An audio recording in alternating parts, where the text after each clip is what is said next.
Hello, কি অবস্থা সবার? Actually, I didn't get the enough time to practice English today because I was so much busy in my work. And just few minutes ago, I finished my work, and now almost 8 p.m. and the uh, so much delay for me. So my duty time is maximum 8 hour in a day, but today I already done the 12 hour in my duty, and I think this is so much tough for an employee.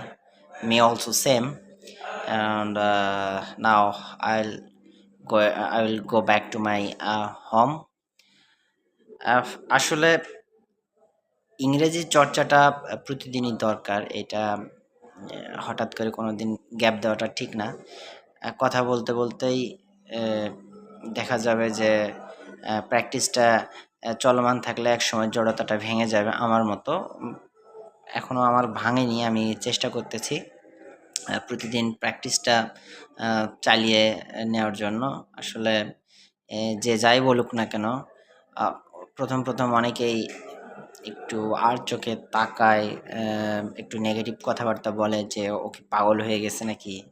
So ২ টাইপের আমার কাছে ২ টাইপের লোক success এইটাই মনে হয়। সেটা হলো অ্যা যারা পাগলের মতো করে কোনো কিছু চর্চা করে, অ্যান্ড যারা গড গিফটেড, হ্যাঁ?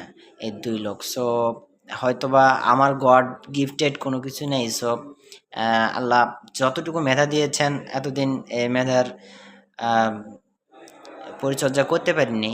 এখন চেষ্টা করতেছি করার। সো মানুষ যদি পাগলও ভেবে নিক, সমস্যা নাই। এতে আমার কিছু আসে যায় না। আমার লাইফ, আমার ডিসিশন, আমার সাকসেস, এভরিথিং আমার।